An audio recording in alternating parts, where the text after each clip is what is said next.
Primero, hay una gran confusión. ¿Quién va a llegar al 2021? Y por eso es tan loable este conversatorio. Quiero felicitar realmente a Jesús y este tipo de estudios que están haciendo, porque los ojos no ven, no pueden ver lo que la cabeza no está pensando. Y cuando uno hace un programa de gobierno, que siempre lo hace, digo, me ha tocado hacer 3 plataformas, participar en 3 plataformas de tema de salud, las hace uno para llenar el papel de lo electoral. Pero cuando un partido se empieza a preocupar desde las bases, desde el territorio, sus necesidades, a llevarlo a una plataforma, van por buen camino. Entonces, inicio felicitando al PRD por eso.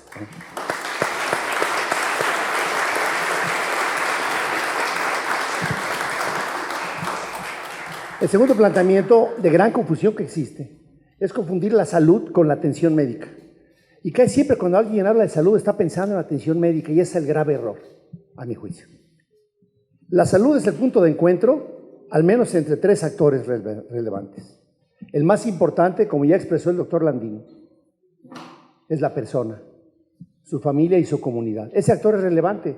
El hecho que en México, a casi 100 años de distancia, sigamos haciendo semanas nacionales de vacunación, habla de la gran tragedia en materia educativa cuando una madre debe llevar a vacunar a su niño cuando lo necesita. Y voy a dar un ejemplo en este mismo auditorio. Háganme ustedes el favor de levantar la mano los que tengan seguridad social, algún tipo. Levanten la mano. Déjenla levantada aquellos que conozcan su médico. Déjenla levantada aquellos que tengan su cartilla al día. Bueno, pues es increíble que hoy en México tengamos instrumentos tan simples como que si soy un adulto mayor, como decía el doctor Landín, primero tenemos la gracia hoy de saber leer y escribir. Pues decir, oye, ¿cuándo tienes que checarte la presión? ¿Cuándo tienes que echarte el azúcar? ¿Cuánto mides? ¿Cuánto pesas? Y esos instrumentos que tiene el Estado mexicano, pues han estado como que de adorno. El último informe que presentó el IMSS, de 54 millones de derechohabientes, 20 no son usuarios. Pues si ni siquiera van al doctor, imagínense cuánta preocupación tienen ellos por ellos mismos. Uno escucha, como nos tocaron muchos tiempos a nosotros de maestros, que platicaban que era malo el tabaquismo fumando, o que era malo ser obeso y la verdad es que no les alcanzaba ninguna talla extra size. Bueno, pues hay que predicar con el ejemplo. Y en ese tema, hablando del cáncer de mama, hablando del cáncer de próstata, no hago la pregunta ¿cuál has hecho su tacto de próstata de más de 50 años? Porque veo varios y no quiero someter a un riesgo innecesario la pregunta. Pero para su conocimiento mueren más por cáncer de próstata que por cáncer de mama. Entonces, ese es el primer elemento, la persona, y ahí tenemos que trabajar mucho más. El segundo elemento tiene que ver con los profesionales de la salud y la salud pública. Y ahí, si ustedes se han fijado en el discurso, está perdida la sanidad local. Esa sanidad que era el orgullo en 1917, cuando la Secretaría de Salud y Asistencia lo que más hacía era verificar la calidad del agua, era verificar las acciones de hacinamiento, era verificar por dónde iban los fraccionamientos. Era, como mencionaba el doctor Landín, quien recorría muchas de las acciones en las zonas rurales. La salud municipal en 2.457 municipios se desaparece y lo que es peor, aquellos que son grandes, como en mi ciudad, en León, Guanajuato, donde hay servicios médicos municipales y donde hay un presupuesto asignado desde 1987 con la reforma que hizo Miguel de la Madrid para darle en el 115 valores de salubridad local, quedaron desaparecidos. Y en vez de dedicarlo a los rastros, al agua potable, a la verificación de la seguridad en las áreas, se dedican a hacer consultorios médicos como si tuviéramos más necesidad de cubrir cuando ya en teoría se cubren hasta el 128% de los mexicanos, porque en las últimas cifras que presentaba la Secretaría de Salud en el informe del presidente Peña Nieto, y aquí está el secretario, pues había más derechohabientes en México que ciudadanos mexicanos, cuando todo el mundo dice que tiene cifras cuadradas. La sanidad municipal está perdida de vista y ahí el PRD tendría mucho que decir. ¿Cómo actúa en un municipio de 100 habitantes o como en uno de 1.500 o uno de 7.000? ¿En dónde se matan las reses? ¿En dónde se matan los pollos? ¿Cómo se hacen las actividades físicas? No me imagino una iniciativa del PRD, sería algo fantástico, que dijera el presidente municipal, tendrá el descuento del 10% en el predial aquella persona con diabetes que se controle, que durante todo el año vaya a su consulta y que dé estímulos positivos para que tenga una población mucho más eficaz. Como esas podríamos pensar 10,000 acciones más que tendrían que ver con la sanidad municipal. Entonces, eso está perdido en la discusión. No hay una sola palabra dicha ni por este gobierno, ni por los otros 4 anteriores en los cuales yo he participado, que estemos reforzando. A lo más, hacemos algunos intentos de, vamos a alguna red de municipios por la salud. Y el que preside siempre es el grillo presidente municipal que va porque ocupa la estrellita para avanzar al siguiente tema político.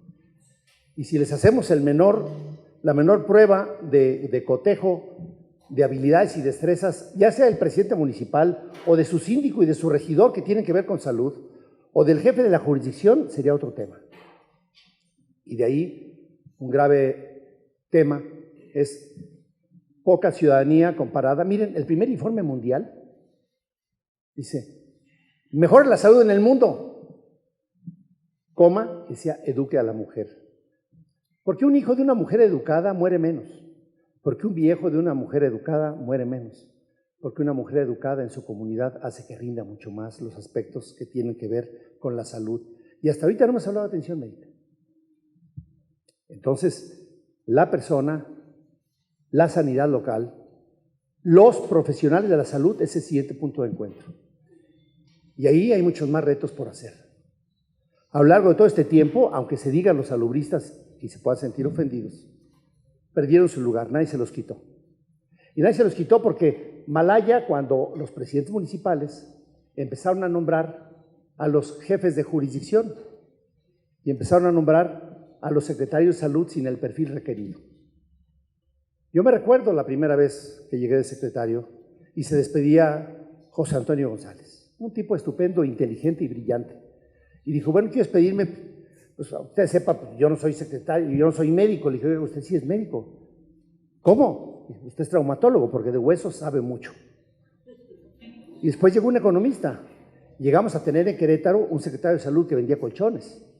Ahorita mismo, le decía yo al secretario actual, dije, es que la federación dejó de ejercer su liderazgo, porque en los intercambios que hubo, un secretario de salud federal tiene voz y mando sobre a quién nombran director del Instituto de Salud Pública, que es el que tiene el dinero, la regla de oro. El secretario de salud gana nada. El presupuesto hoy en los estados del secretario de salud no llega a 300,000 pesos.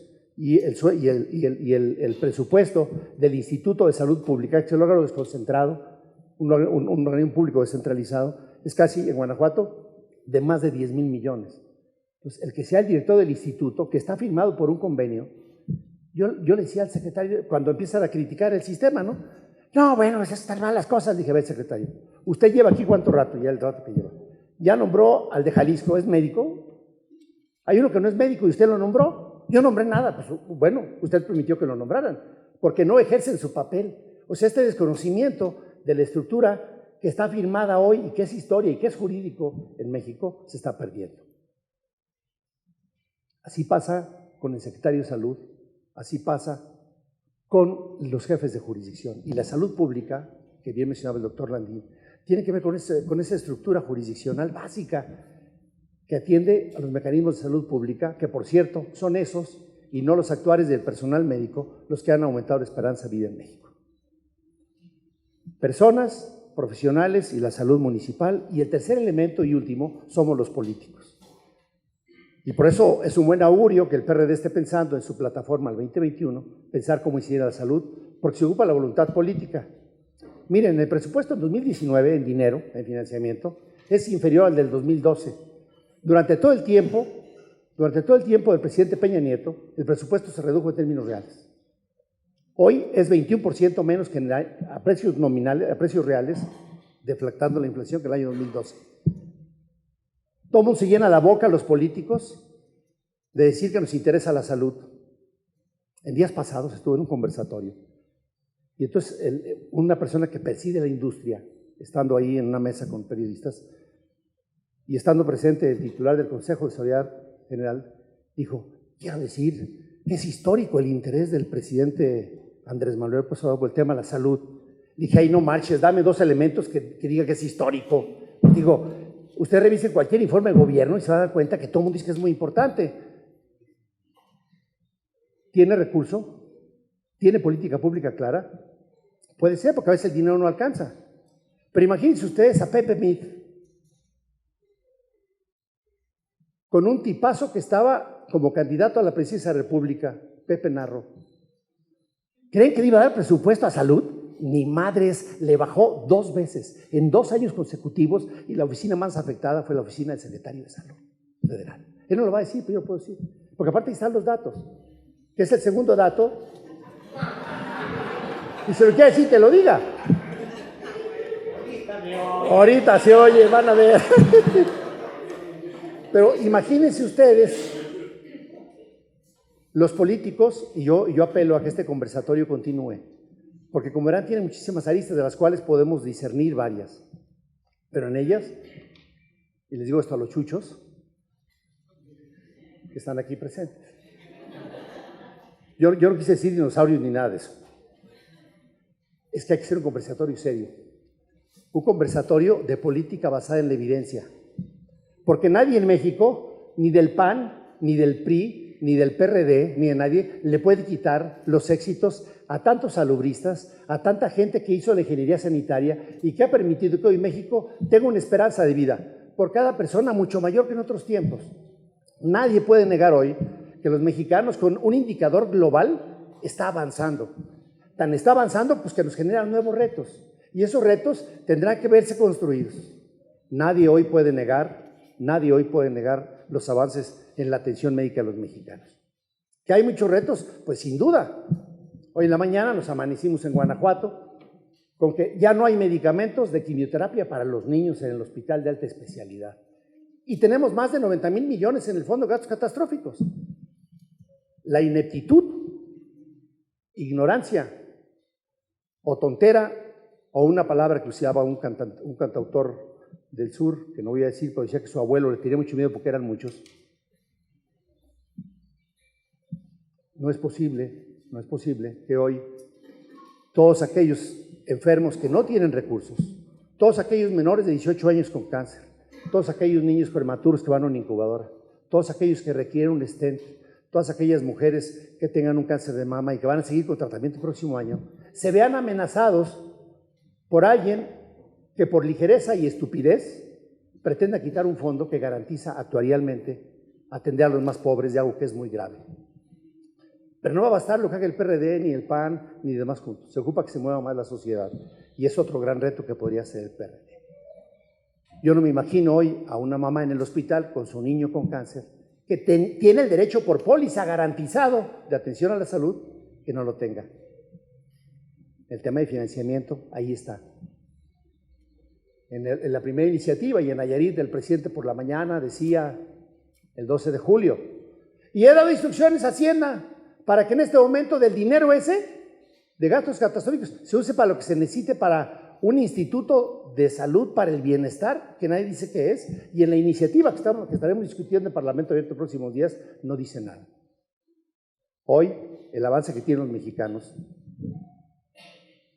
al menos garantizado 30 años después de que se subió a la Carta Magna el derecho a la protección de la salud, es una póliza que te dice, usted tiene derecho a la atención de estos padecimientos, y es exigible y judiciable a esta iniciativa que pretende desaparecer.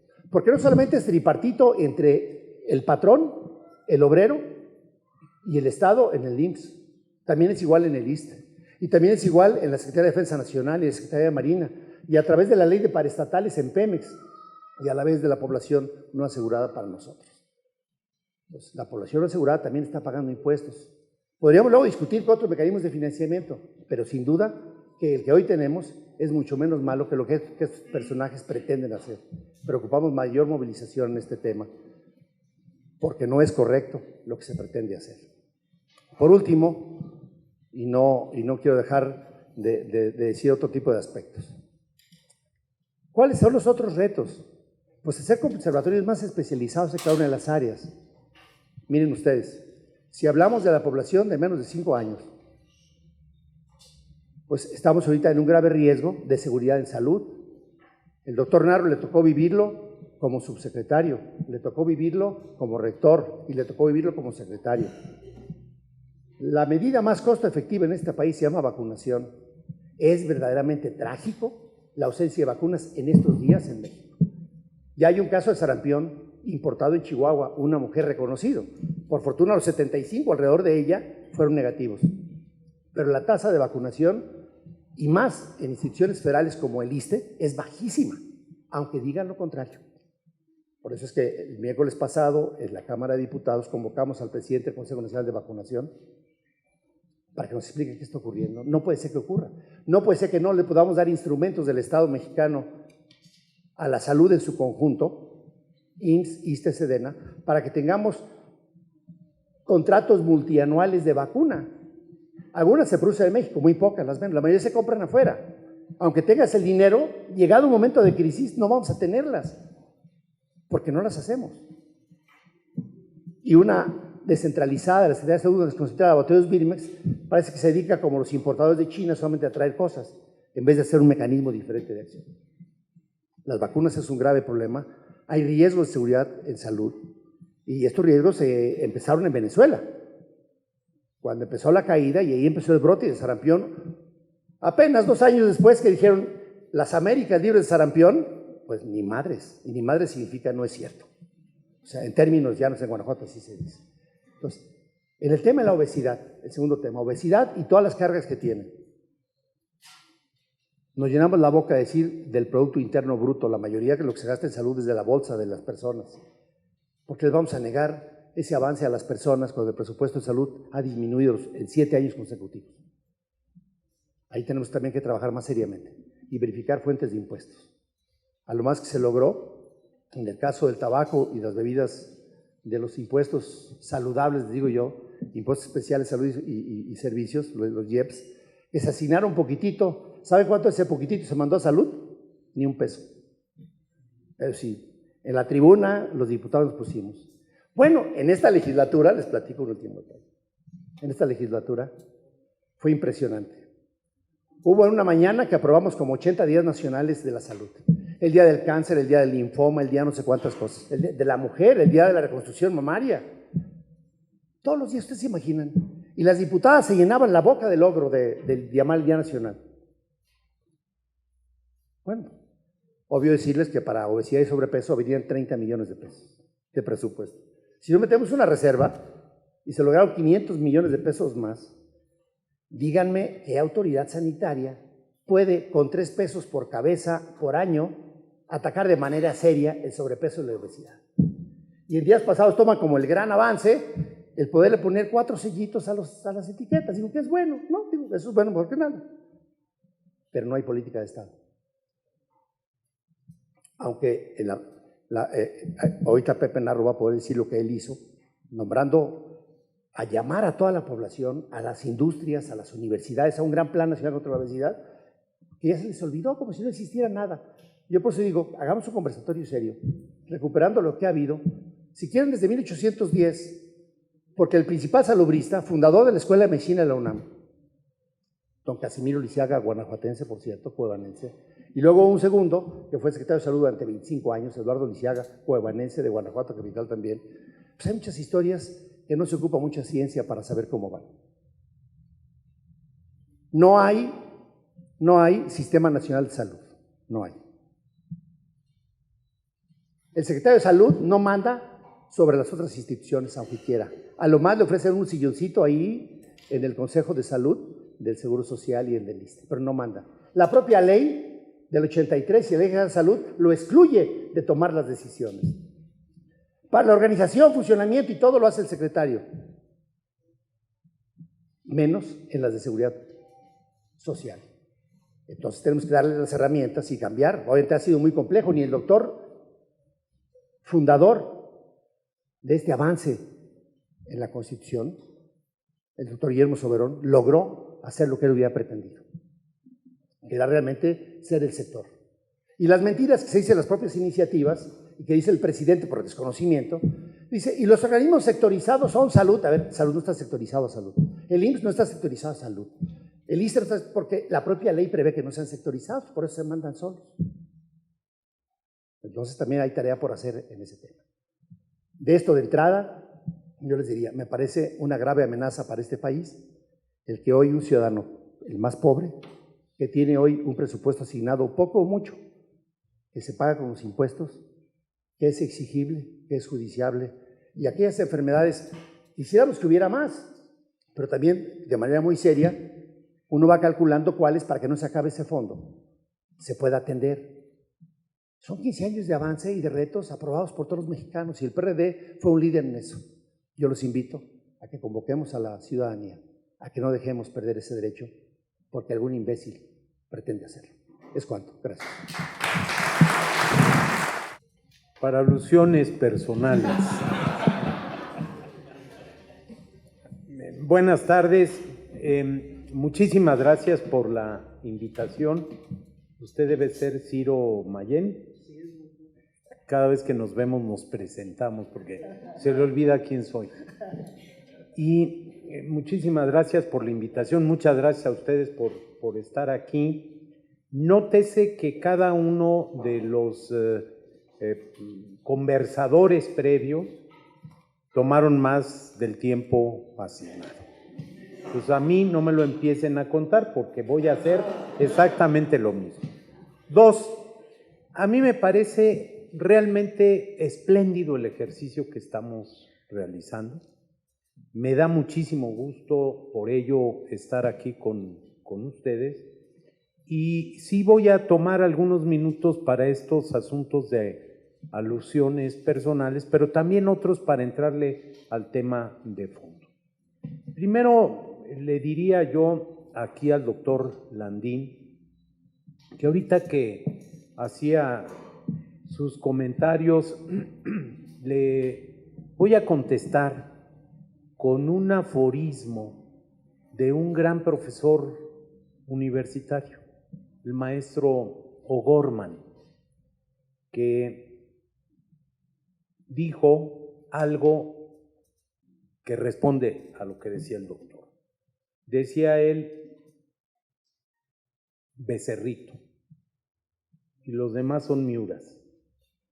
Pues yo tendría que decirle, mire usted, ni tan becerrito, ni tan miuras. Decía también, yo soy de abajo, y ustedes, lo hago extensivo, son de arriba. Pues ni tan de abajo, ni tan de arriba. Y lo que dijo el maestro O'Gorman, que hago una paráfrasis, pero que es muy bonito, porque decía él, fíjense ustedes, el sexo débil, ni tan débil, y el sexo fuerte, ni tan sexo. ¿No? Entonces, pagado, ¿eh?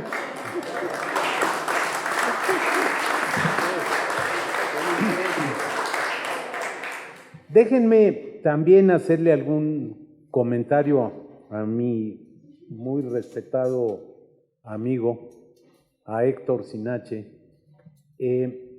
para decirle solo una pequeña enmienda al tema. Me tocó estar en el proceso de descentralización de los servicios de salud cuando yo era subsecretario, acompañando al doctor de la Fuente como secretario.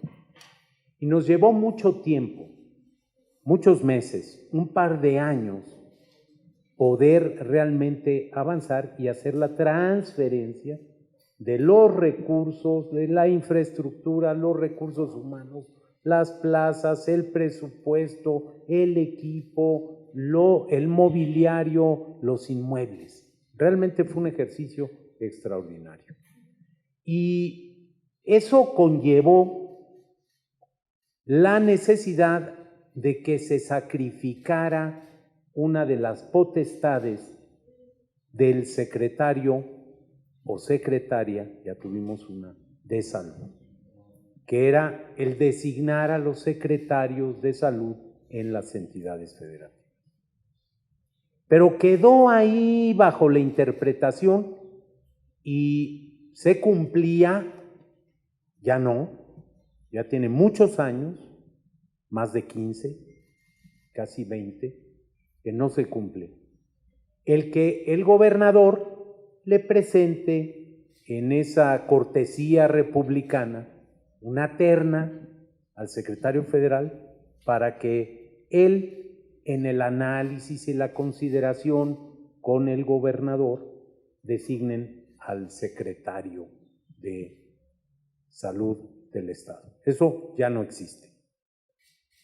imposible o muy difícil de recuperar y un problema porque representa ahí, al final, una doble línea de mando.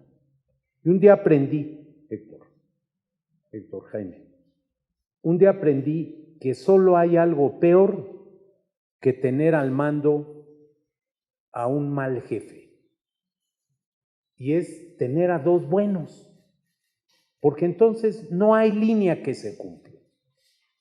Y eso nos pasa con frecuencia. Cuando vino el Seguro Popular, parte de las, seguramente, negociaciones políticas le dieron también al gobernador la potestad de, ahí sí, con intercambio con el titular del Seguro Popular y o con el titular del ramo, el secretario federal, hacer la designación. Sin embargo, debo decir que la mayor parte de los titulares ven como jefe directo, inmediato, al gobernador de la entidad. Y de nuevo, y esto no es un asunto de poder, es un asunto de coordinación, es un asunto de articular y de tener las líneas claras de mando. De las otras cosas que él decía, yo ya ni me acuerdo, pero creo que tiene razón. No hubo mucha comprensión para las necesidades presupuestales en el caso de la Secretaría de Salud. Ahora, déjenme, yo había preparado unas notas que tendrían que empezar con esta frase que se está haciendo muy reiterada, porque yo tengo otros datos. Y yo tengo otros datos que coinciden mucho con lo que aquí se ha dicho, porque la salud no está empezando el 1 de diciembre de 2018, porque el sistema de salud de México, con todos los problemas que tiene, y me voy a referir a ellos, ha venido construyéndose a lo largo de muchas décadas, con el trabajo de muchísimas generaciones, de grandes personajes de la vida nacional, de la vida médica, de la vida profesional en otros campos que no solo es la medicina, que es la enfermería, que es la psicología, la química, que es la medicina veterinaria, que es la ingeniería, que es la administración, el trabajo social, que son muchísimas profesiones que abonan sistemáticamente a mejorar los programas, las acciones y, en consecuencia, la salud de las y los mexicanos. Empiezo por algo que a mí me parece fundamental y que lo hemos tocado, pero que nunca hay que olvidar. La salud es fundamental. Yo soy uno de los que piensan como el doctor Landín. Sin salud no hay casi nada. La salud no es todo, efectivamente, pero sin ella no hay casi nada. O todo lo importante se vuelve más complicado. Lo que quieran, educarse, trabajar, ser productivo, divertirse, aprender, disfrutar la vida, se vuelve más difícil sin salud. Y la salud es derecho humano, es un proceso, es cambiante, tiene dimensiones. Hay una dimensión individual, personal, pero hay una dimensión colectiva, social, poblacional. Y el tema es atender esas dos grandes dimensiones sin perder el equilibrio. No es solo la atención individual, es también indispensablemente la atención a la sociedad, a la colectividad. Es un extraordinario igualador. Si ustedes suman educación y salud, ahí están los dos grandes igualadores en cualquier colectividad, en cualquier comunidad, en cualquier nación. Y finalmente, es un elemento, la salud, su cuidado, su atención, Es un elemento que contribuye al desarrollo pleno de las capacidades de la persona y por ende también de la colectividad. Es un tema que abona en favor del progreso, del desarrollo y que lo hace, por supuesto, también con el crecimiento económico que se favorece a través de la salud y por ende con la productividad. ¿Cómo está la salud en nuestro país? Bueno, ahí están los indicadores, ahí están los datos y ahí sí no hay otros datos. Ahí están los datos formales, oficiales del Estado mexicano que reporta lo mismo a la OPS que a la OMS, que a otras estructuras en las que internacionalmente participa México y estamos comprometidos. Y ahí se puede dar uno cuenta de lo que hemos avanzado y de lo que nos falta, porque aquí lo justo sería decir, ni todo está tan mal, ni todo está tan bien. Nos falta mucho por avanzar, pero déjenme poner mi caso, el caso de la generación a la que yo pertenezco. Les decía hace rato a las y los compañeros de los medios de comunicación que para que no se hagan bolas con calcular mi edad, yo nací y también a ustedes. Sí, Jesús, tú estás viéndome pensando que tengo 80 y qué, pues no, equivocado estás. Nací el 5 de diciembre, tendré mesa de regalos y les haré saber, sí, ahí es donde uno requiere el apoyo, de 1948. Y en la generación a la que yo pertenezco, la generación en la que yo nací, tenía una esperanza de vida de menos de 47 años. Pónganlo en 47 cerrados. 47 años. Era el promedio de vida de un niño que nació como yo en ese año. Hoy supera los 75 años. Díganme si ha habido un cambio o no. 2, déjenme decirles que la generación a la que yo pertenecí, de 1000 niños que nacimos ese año, de 1948, 132 habían muerto antes de haber cumplido un año de vida. Ha habido una disminución extraordinaria, superior al 90%. Hoy todavía fallecen 12.1, 12 niños de cada 1000. Es muy alta, sí, todavía es muy alta.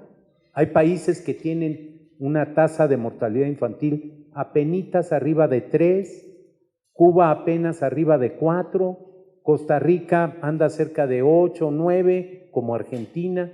Entonces no nos gusta, ¿no? Pero negar que ha habido un avance, pues es ignorar, desconocer o no saber lo que se dice. Bueno, y les puedo hablar de la muerte materna, y les puedo hablar de la estructura de la morbimortalidad, de qué se enfermaba y de qué moría el mexicano hace 20, 40 o más años. Hay una gran diferencia. Por supuesto que cuando hablamos de cobertura, de infraestructura, no hay nada de comparación. Está mucho mejor las condiciones. ¿Y todo está bien, doctor Narro? No todo está bien. Tenemos problemas. Uno es el tema de la coordinación. El nuestro es un sistema que nació fragmentado, que no toma la ciudadanía como el origen del aseguramiento, que ofrece distintos tipos de seguros, distintas condiciones de cobertura, distintas enfermedades, diversos paquetes. Es más, hay presupuestos muy diferenciados. Si ustedes revisan el per cápita de IMSS Bienestar ahora, como vaya a quedar y como se vaya a llamar, es como 12 veces más pequeño y modesto que el de Petróleos Mexicanos. Es bastante por abajo del Seguro Popular. Es distinto y para abajo del IMSS o del ISSSTE o del ISFAM. Entonces, hay problemas. ¿Por qué pasa lo que dice el señor diputado, mi amigo? Por una razón. Porque en este país legal, jurídicamente válido, es tener 2, 3, 4 o hasta 5 fuentes de aseguramiento. Hay alguien que puede tener IMSS, ISSSTE, Pemex, Fuerzas Armadas, ISEMIM, pero que además usa Seguro Popular. ¿Por qué? Porque alguien puede inscribir a sus familiares. Y en una familia donde hay distintas posibilidades, entonces, ¿qué hemos encontrado? ¿O qué se ha encontrado? Hay más de 16 millones de mexicanos que tienen un aseguramiento múltiple, 2 o más fuentes de aseguramiento. Y hay, dice Coneval, bueno, no sé si dice o ya no va a decir eso. Decía Coneval el año pasado que había cerca de 16 millones de mexicanos que tienen carencia en el acceso a los servicios de salud. Y en parte se debe a eso. Entonces, ¿hay problemas? Sí, los ha habido, los sigue habiendo y quisiéramos que se resolvieran sin dejar de lado lo que se ha podido avanzar, lo que se ha conseguido. Yo fui muy crítico del Seguro Popular. Desconocer 15 años después lo que ha avanzado, lo que se ha resuelto, pues es una negación. Hay fondos, como el de gastos catastróficos, que no podrían, no deberían utilizarse en lo que sea, que tienen que ser para lo que decía el doctor Ramos, o para lo que recordaba el doctor Landín, o para lo que dice Héctor. Tiene que haber ahí una sensatez. Bueno, déjenme decirles, ¿qué fortalezas tiene el Servicio Público de Salud de México? Es un sistema, el público, que ha ido avanzando.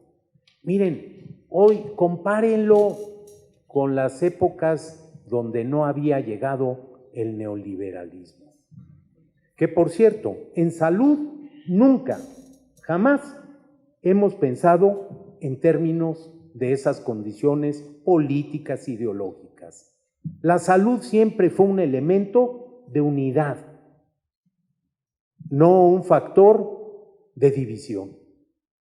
La salud nunca ha tenido en el gremio de los trabajadores de la salud una pregunta que hacer en materia de cuál es el partido al que usted pertenece, simpatiza o por quién votó. Nunca. Sí preguntamos algunas cosas muy personales porque tienen que ver con la salud, pero no en términos políticos. La salud tiene que ser para todos y tiene que ser un factor de unidad. Decía yo, ¿cómo ignorar las 24,000, más de 24,000 unidades de atención públicas a la salud?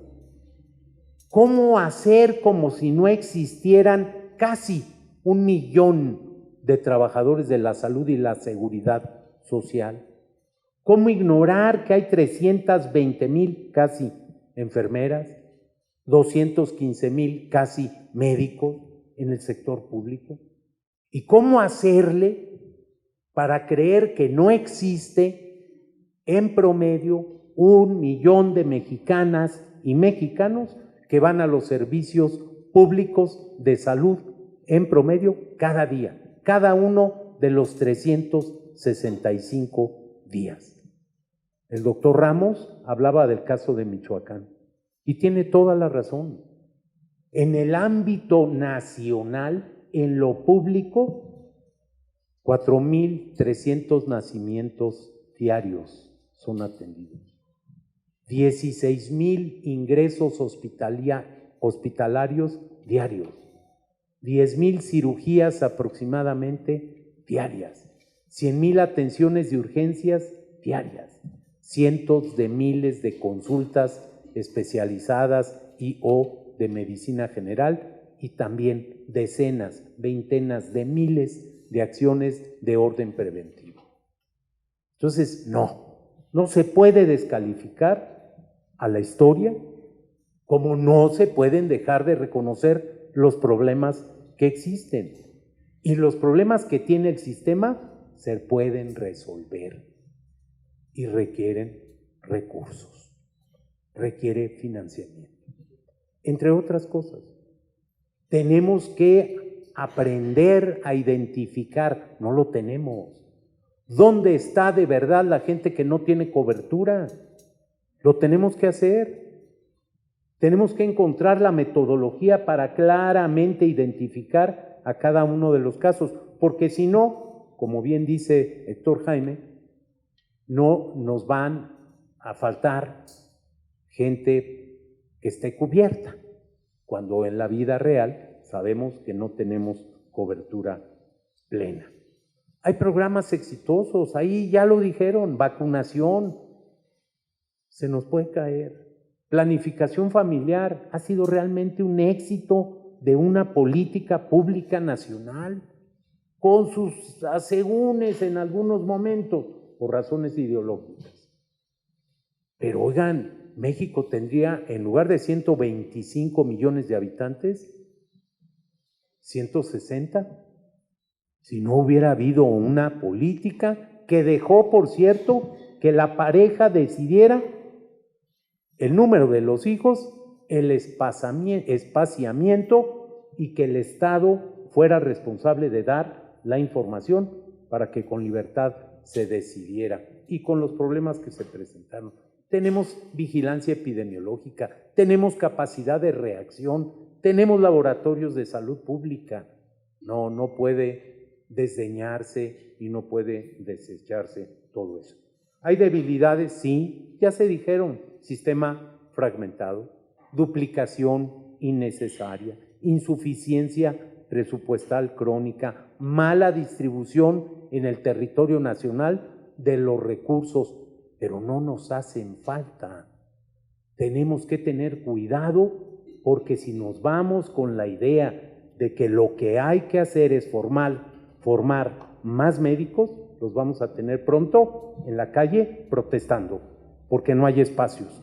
Lo que se requiere es que se abran plazas para contratar a médicos que sí están disponibles. Y hay que ver la estrategia para allegar la atención médica y la atención a la salud, que bien se dijo, son cosas diferentes a los lugares más apartados de nuestro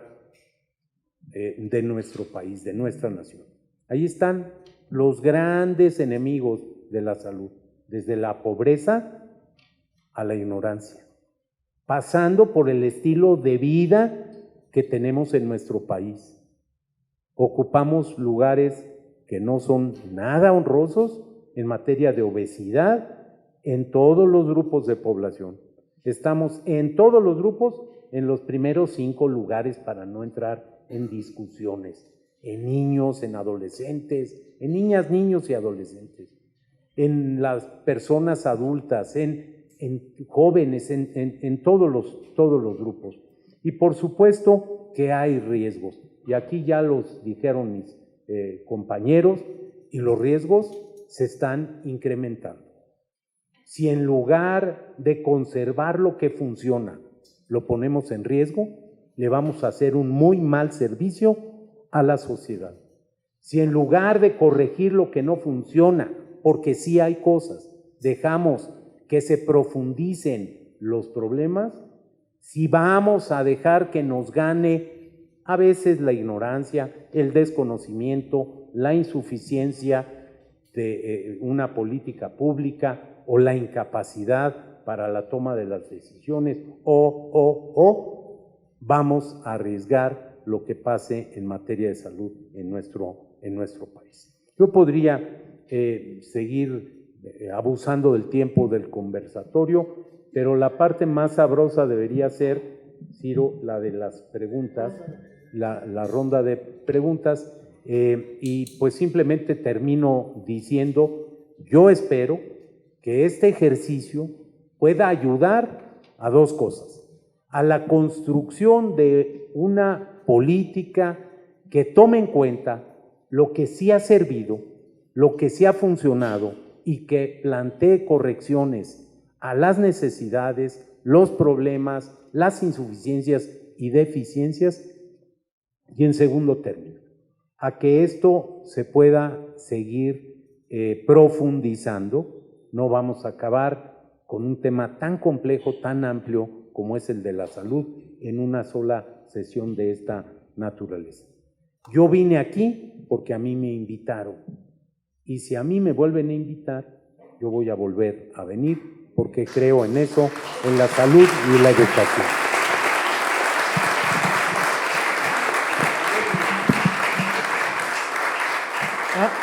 Antes de dar paso a la ronda de preguntas, darle las gracias a estas 4 magníficas exposiciones que tuvimos el día de hoy. Si les parece, por justicia, los 5 primeros los consideraríamos la primera ronda y luego dejamos para la segunda ronda los que están. Si es que hubiera más interesados en preguntar, pues se anotan los que faltan. Entonces, el compañero David, por favor. 2 minutos tienen para preguntar, no se extiendan, por favor, hasta 2 minutos. Muchas gracias por su ponencia. Sí me gustaría comentar que uno de los grandes problemas que tiene México es el gran número de embarazos en adolescentes. México se ha caracterizado precisamente por tener ese problema. Se está incrementando el número de embarazos en adolescentes. Y me preocupa por la política de Andrés Manuel López Obrador de dar dinero por dar dinero, de que los jóvenes los utilicen para comprar alcohol, para comprar droga, y ese incremento de los embarazos, bueno, que haya un incremento mucho mayor, y eso sería verdaderamente grave.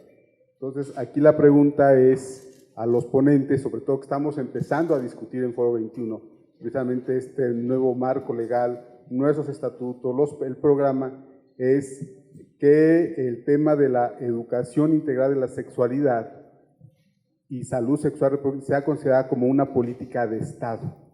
Es decir, que sea una política de Estado para disminuir los embarazos en adolescentes, y no solamente los embarazos en adolescentes, sino también combatir la homofobia, combatir la misoginia, combatir también el machismo, que tiene en la educación integral de la sexualidad es diferente a la educación sexual. La educación integral de la sexualidad es mucho más amplia, tiene que ver con lo biológico, con lo psicológico, con lo social, con lo cultural. La educación sexual nada más tiene que ver con la cuestión biológica. Entonces, me gustaría ver su opinión, y a lo mejor aquí hay algún debate entre el doctor Narro y aquí el doctor del Partido Acción Nacional. Bien, la compañera Silvia. ¿Ya? Bien. Seguimos entonces con Ramón. Buenos días. Antes que nada, agradecer toda esta exposición de los invitados. La verdad es que estos conversatorios nos dejan muy buen sabor de boca siempre, y sobre todo la humildad con la que ustedes acuden aquí, y agradecer también obviamente a los compañeros que hacen posible la organización de este foro. Y básicamente referirme nada más a un pequeño aspecto con respecto a lo que comentaban de que la ignorancia desafortunadamente también es criminal, pero creo que todavía mayormente criminal es la mala fe. Y comentaban tanto el funcionario subsecretario que nos acompaña, el doctor Ramos de Michoacán, como el doctor Héctor Jaime Ramírez. Ellos vienen de 2 estados de oposición: Michoacán, gobernada en este momento por el PRD, y Guanajuato por el PAN, y que desafortunadamente o casualmente vemos que a nivel nacional los estados de oposición, gobernados por la oposición, creo que se ven más afectados por este tipo de recortes. Nada más, lo dejo ahí ese comentario para ver si ustedes pudieran abundar. Muchas gracias. Angélica.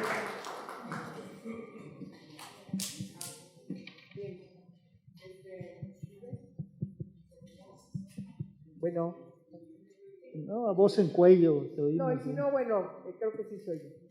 En primer lugar, felicitar a los cuatro. Los cuatro son conocedores de la materia y están en el tema, que son dos cosas distintas. Y ahí va, en ese sentido, mi pregunta, porque ustedes han estado o están en la toma de decisiones, además de ser expertos en la materia. A propósito, justo del comentario del doctor Narro respecto de que el derecho a la salud se ha ejercido siempre sin distinción de siglas partidistas o pensamientos religiosos. Eso me parece que hay que vindicarlo, hay que cuidarlo, hay que protegerlo, porque ha sido un derecho que puede estar en una situación complicada. No he hecho más rollo. La pregunta que quiero hacerles es cómo construir, sobre todo tomando en cuenta la experiencia política que ustedes tienen, cómo construir sinergias para evitar que lo que hemos ganado, lo que ha ganado la sociedad, el pueblo, los partidos también con sus decisiones desde los congresos, etcétera, para que se avance en el ejercicio pleno del goce pleno del derecho a la salud, ¿qué hay que hacer para construir esas sinergias que impidan estos retrocesos que pueden tener? Se va a ver, se oye muy duro lo que digo, pero pueden estar en un contexto de crímenes de lesa humanidad por los resultados funestos y terribles que pueden haber quitado ya presupuestos dedicados a ciertas enfermedades que ustedes mismos mencionaron. Gracias. Fernando.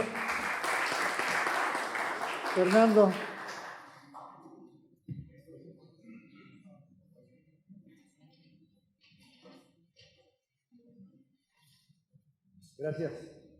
Primero, darles la bienvenida a este pues, ya muy emblemático recinto que empezaron los consejos nacionales del PRD cuando inició su proceso judicial. A todos muy bien. Y simplemente quisiera preguntarle al doctor Narro, que tengo un gran aprecio por alma mater, la Universidad Nacional, quisiera preguntarle sobre todo sobre las otras alusiones, no las que ha tenido aquí en este panel, sino las que ha recibido en otros espacios. Uno inmediato, que es la culpa a las administraciones anteriores. El caos que se vivió al principio de sexenio con la falta de medicamentos, la falta de tratamiento para los niños con cáncer, etcétera, se fueron por la fácil culpándolo a las administraciones anteriores, es decir, pues a su gestión. ¿Qué tendría que contestar a eso? Segundo, hay como un rompimiento epistemológico sobre el término neoliberal. Siempre habíamos pensado que el neoliberalismo, entre otras cosas, es el recorte al gasto público, a la seguridad social, etc. Pero la austeridad con machete de la cuarta transformación no ha respetado nada. Y en ese sentido, pues su opinión sobre la carta de renuncia de Germán Martínez, que ese es el reproche. Ahí culpó a la Secretaría de Hacienda de ser más neoliberal que los que estaban antes. Entonces, ¿cuál sería su comentario sobre la renuncia de Germán Martínez que hizo pública? Y el tercero, dígame, doctor Narro, si alguien más también quiere contestarlo, ¿nos estamos aproximando a Dinamarca, a Suecia o a Noruega en cuestión de salud? ¿Vamos camino hacia allá? ¿O cómo ve cómo ve esas expectativas que nos dicen? Gracias. Muy bien, aquí dejamos la primera ronda y antes de pasar voy a mencionar a dos compañeros más que están aquí acompañándonos. Nora Arias, Carlos Estrada, ambos dirigentes del PRD estatal en la Ciudad de México. Y ahora sí le damos el turno de la palabra a nuestros invitados, supongo que ahora en orden inverso de cómo fue la primera intervención. Entonces le pido al doctor Narro que comience. Muchas gracias por las preguntas, todas, creo yo, incluidos los comentarios, muy apropiados, muy importantes, y que en el caso personal me dan la posibilidad de enfatizar algunas cosas. Y voy a irme muy rápido. A ver, embarazo en niñas porque hay que decirlo, David, en niñas y adolescentes. Yo quiero hacer una distinción porque no es lo mismo ver, presenciar, atender el nacimiento de un niño en una pequeña de 10 años que en una dama de 19. Es un rango demasiado amplio. Por eso hay que decir, hay que insistir en que en este asunto es embarazo en niñas y adolescentes. Y la parte de las niñas es una vergüenza. Nadie puede estar tranquilo. Yo no lo estoy. Cuando me recuerdo que todos los días nacen cerca de 28 pequeños, 28 bebés, niñas y niños, de una madre niña de 14, 13, 12, 11 o 10 años. Y eso no se va a resolver si no cambiamos desde la familia, en la familia. ¿Saben dónde ocurren esos embarazos? ¿Dónde las embarazan? Porque no se embarazan. No es por una magia. En su casa, primer sitio. Segundo, en la escuela o en sus inmediaciones. A las niñas. No está bien, está muy mal. Entonces, claro que hay que luchar, y yo sí creo, lo dije, que tiene que ser por supuesto, con educación integral, con educación para la sexualidad y con servicios. Tiene que haber servicios. Y aquí tiene que haber una alianza de las áreas de la salud, así genéricas, no solo médicas, de la salud, con la escuela y sobre todo con las familias. Digo, Ramón, rapidísimo, ya hablarán mis compañeros sobre el tema de los estados desde la oposición, pero simplemente un apunte. Hoy, la mayoría de las entidades federativas corresponden a una realidad política distinta a la del gobierno federal. Entonces, estamos hablando de algo que puede presentarse en Michoacán, el panorama que planteó el doctor Ramos, a quien yo felicito, porque además me consta, cuando a mí, en un espacio rural de Michoacán, me dijo en Tinguindín, donde hacen un pan muy bueno, me dijo el gobernador que iba a decir, que iba a arrancar el compromiso de dignificar a los 420 o más, ¿verdad? Sí. Y después fuimos a Tinguindín a dar cuenta de los avances, pero primero fue en Chilchota, donde el queso es la diferencia. Bueno, pero el punto aquí es, claro que se puede. Y claro que se pudo en el caso de Michoacán. Hace poco tuve una reunión con el gobernador, no muchas semanas, y me informaba, le pregunté cómo le había ido. Entonces, se tiene que entender una cosa, se gobierna para todos. Fundamental. Y en el para todos se tiene que entender que debe haber prioridades, y de veras lo digo, ya no estoy en el sector, pero nunca saldré del mismo. La salud es fundamental. Angélica, es verdad. ¿Cómo hacerle para construir esas sinergias? Pues es como el camino del caminante, hay que hacerlo andando el camino. Aquí lo dijo también Héctor Jaime, hay que convocar a la sociedad. Son asuntos que le tienen que interesar a todos y que nos tienen que interesar en lo que tiene de sentido político, sí, pero fundamentalmente en lo que tiene de fondo. El tema de la salud no es un asunto político, sí es un asunto de política pública, eso sí, pero nos tiene que sumar a todos, porque lo que deberíamos querer todos, nadie debiera estar en contra, es que las condiciones mejoren y que nos anticipemos, que resolvamos los problemas que hoy tenemos. Ya se dijeron, ahí está la diabetes, están las cardiovasculares, el cáncer, la insuficiencia renal, ahí vienen, pero durísimo, corriendo, persiguiéndonos, adicciones, salud mental, los temas geriátricos, hay muchísimos problemas, los de regulación sanitaria, que hoy no hemos hablado como uno de los temas y asuntos de la salud. Fernando, es muy fácil abrir las cartas. Seguramente Fernando se acuerda de aquel viejo paradigma de pues escribe las cartas y a la primera crisis ábrela y tal, y finalmente pues escribe la tuya, ¿no? Bueno, no es un problema. Si alguien pensaba que en este país todo estaba resuelto, pues entonces ¿para qué quieres gobernar? ¿Para qué aspiras a tener una responsabilidad ejecutiva, legislativa o de otra naturaleza?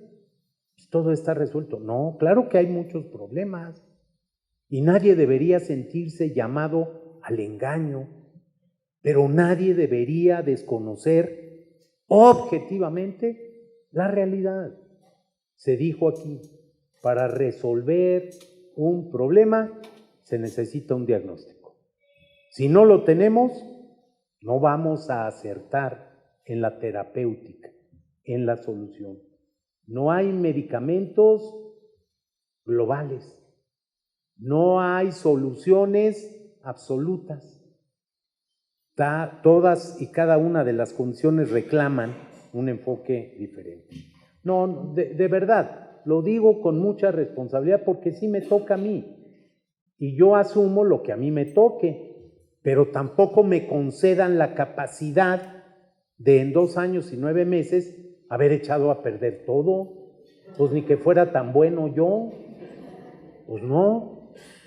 Y sí, en cambio, puedo dar cuenta de las cosas en las que sí se avanzó, que se construyeron, por cierto, no a partir de lo que yo hice, se construyeron a partir de lo que muchos otros hicieron a lo largo de mucho tiempo. Si acaso a uno le tocó sembrar algo y ojalá y se pueda cosechar más adelante. El tema de la renuncia de Germán, pues es muy claro, pero es más clara todavía la renuncia del secretario de Hacienda. Entonces, pues yo nada más ahí se las dejo para un próximo conversatorio. Y finalmente, a ver, sí, yo creo que podemos fijar el viaje a Dinamarca, a Noruega, a Suecia, a lo nórdico, Finlandia y algunas otras espacios. Pero ojalá y lo hagamos en el tiempo correcto, en la ruta de vida. Ojalá construyamos el sistema que requiere México, que no es ni el danés, ni el inglés, ni el canadiense siquiera. Es el que requerimos nosotros, frente a la realidad nuestra, con los problemas que tenemos, algunos a los que ya dijimos, y sin irnos con paradas, y no quiero faltar al respeto, pero en otras naciones que están muy, muy por detrás de lo que hoy todavía tiene nuestro país.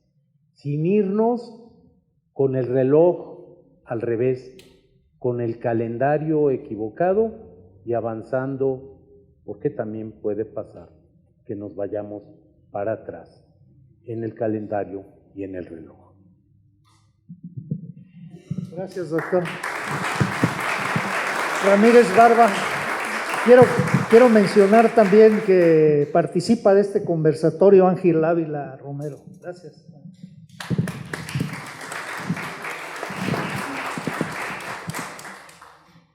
Yo señalar, adicional a lo que ya comentaba el doctor Narro, Cuando uno habla de articulación, uno está pensando en las móviles siempre.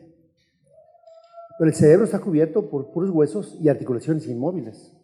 Y hay unas semifijas y unas muy móviles. Y el sector salud, lo que más ha funcionado son las inmóviles, no las móviles. Desde la atención primaria a la salud a lo que estamos. Si vamos a ir a la salud nórdica, no hay ningún país de los mencionados, ninguno, que tenga hacia donde nos quieren llevar. La atención primaria a la salud se da desde el territorio. Y así era en México antes. Y es una articulación fija. No hay ninguno, Fernando. Bueno, nomás hay 3 países. Corea del Norte, Cuba y Venezuela. No hay más.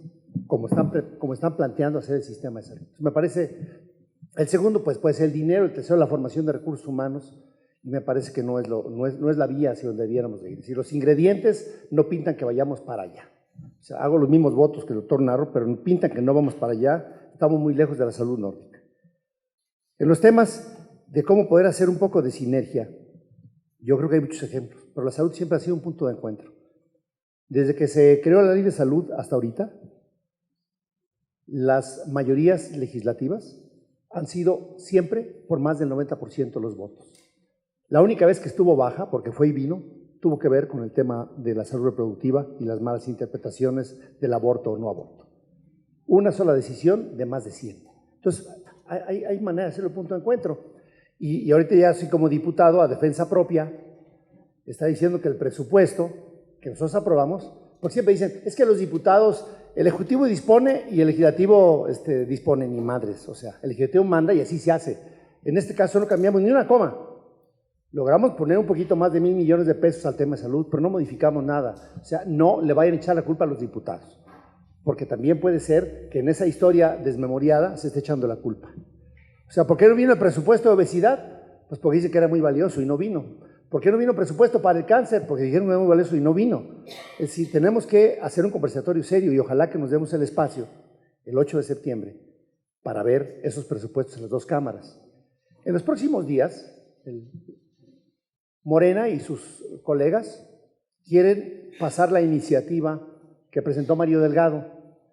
Aún hasta con la falta del respeto, que hubiera sido razonable que al menos los presidentes de la Comisión de Salud de ambas cámaras de ese grupo lo hubieran presentado, aún faltando ese respeto, lo presente, quieren hacer parlamento abierto la próxima semana y haberlo aprobado para el 14 de agosto. Me parece un franco despropósito. O sea, debe ser un tema más serio, que convoquemos a secretarios, exsecretarios, a funcionarios, y si realmente quieren hacer el sistema nórdico, pues traemos a los nórdicos a que platiquen lo que pretendemos hacer, si eso es lo correcto. Y si además con el tema de la deuda, con los subejercicios, miren, en 5 meses, se acaba de presentar el 2 de julio, ¿cómo va el avance presupuestal de salud? En 5 meses, hay un subejercicio de más de 7,600 millones de pesos. Y la ley de Hacienda es muy clara, pues se va para la caja chica. Infraestructura en salud, el nivel de avance es del 2%. Qué poca manera, cuando se está diciendo que mejorar la infraestructura en salud es algo clave. Entonces, yo creo que sí hay maneras de sinergia y el mejor punto de acuerdo es de entrada de corto plazo es pues tratar de solicitar que hagamos un parlamento abierto en serio, que convoquemos a los actores desde el nivel municipal, gubernamental y nosotros y caminarle. Y el segundo es que el 8 de septiembre revisemos para ver si es cierto que ese presupuesto, Fernando, va orientado a la que tú quieras, a la nórdica, a la nórdica, pero no como van ahorita. Y tratar de evitar una lucha que debe ser central y fundamental. Es que una mamá que tenga un SEA de mama, que esté en tratamiento hoy y que lo va a requerir el próximo año, se quede sin dinero porque quieran tomar ese dinero de manera muy sencilla, que son 100,000 millones de pesos. ¿Es cuánto?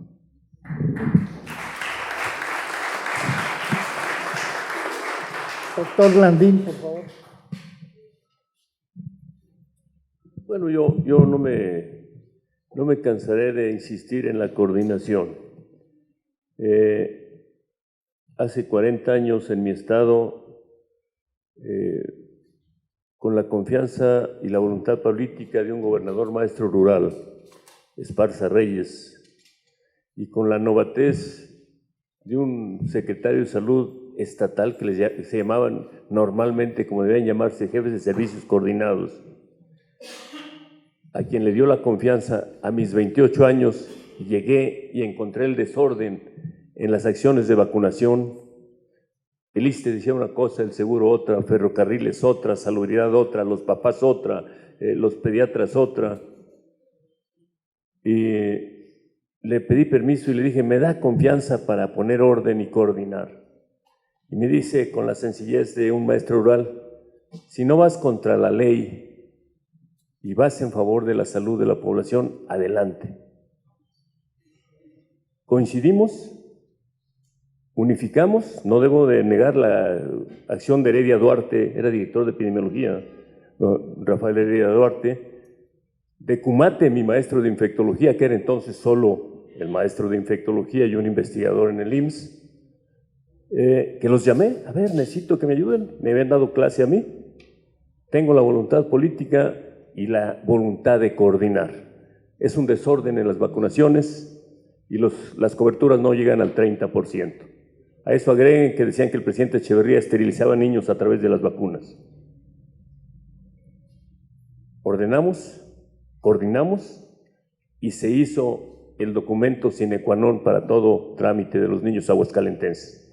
Se parió la cartilla de vacunación, que la presentamos nacionalmente y es la que registra las acciones de vacunación en este estado, en este país.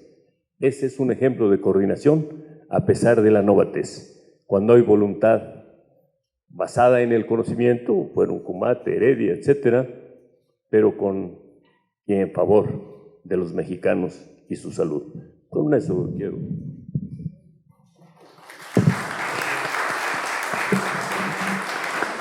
Doctor Carlos, por favor. Sí, gracias.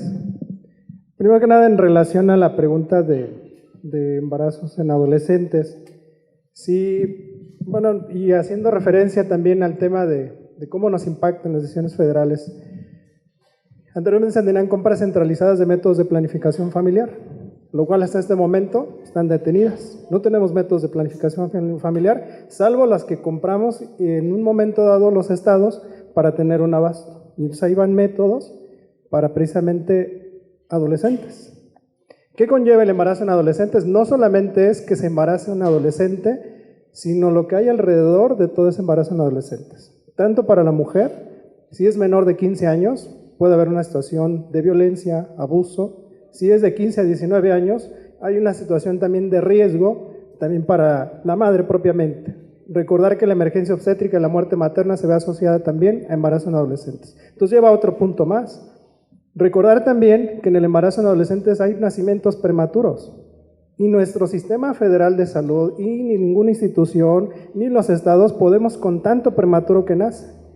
Y es un riesgo tener embarazadas en adolescentes. Y de verdad, no está habiendo una política enfocada a más prevención de embarazo en adolescentes, y decía el maestro Narro. El tema es no solamente salud, es educación. Es todo el entorno que hay en ese tema del embarazo en adolescentes. Puede haber abuso de sustancias, abuso de alcohol, abuso de droga. Tenemos municipios, estados donde se deja la libertad de la venta del alcohol y del tabaco a menores de edad. Y de ahí parte más sustancias. Entonces es todo un conjunto. Y hablando de métodos propiamente, no se invierte en métodos temporales para adolescentes, métodos anticonceptivos temporales. Se invierte poco. Entonces sí es un tema que se debe de retomar a nivel federal y a los estados nos está impactando actualmente por no tener métodos de planificación familiar y en los programas preventivos. Porque todo el tema de que lleva la consultoría, el asesoramiento, el tema de salud sexual y reproductiva, los módulos de orientación a adolescentes, se ve disminuido porque nos recortan recursos en el programa y en los estados no tenemos suficiencia para contratar más personal para esos módulos, ni suficiencia para llevar a cabo esas actividades. De esa manera impacta, que sí es muy delicado. En el tema de cómo nos impacta, bueno, es asociado también a los estados en cuanto a los que somos de oposición, en este caso como Michoacán, que somos un gobierno de oposición. Ese es un claro ejemplo, lo de planificación familiar. Estos recortes nos están afectando más, pero también estamos siendo más fiscalizados.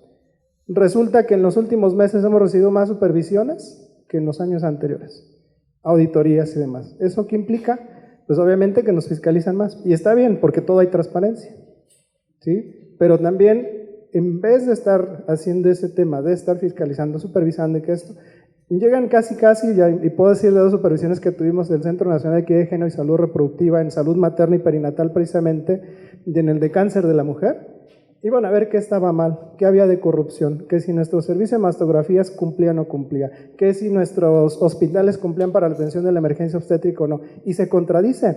La Dirección General de Calidad de Educación en Salud nos acababa de acreditar al Hospital de la Mujer y a otros hospitales como buenos para atender la emergencia obstétrica. Y llega meses después el Centro Nacional de Equidad de Género y dice no cumples, no cumples, no cumples, no cumples. ¡Qué incongruencia! Dos direcciones, dos centros nacionales contrapunteando con un dictamen. Uno nos dice que cumplimos con calidad para el convenio que es de la atención a la emergencia obstétrica, que es interinstitucional, y los otros nos dicen no cumples. ¿Por qué? Porque tiene que ver con recursos y están buscando qué hicimos mal. Y fue diferencia de meses, entre un cambio de gobierno de una administración a otro. ¿Qué refleja? Pues que nos están buscando otros puntos. Otro tema, hacer sinergia. La vez que, y retomando un poco en la unificación de un sistema de salud, de pronto, y hablaba hace rato el doctor Narro también en el tema de la fragmentación, tendremos que hacer más sinergia en todo el sistema de salud. El sistema de salud está fragmentado. Está el que tiene derecho a audiencia y el que no la tiene. O el que tiene derecho a audiencia al IMSS, y hablaba de lo que es esta aportación que puede tener cada derechohabiente, ¿no? En un sistema y en otro. O sea, lo que recibe el de Pemex a lo que recibe el de IMSS Bienestar.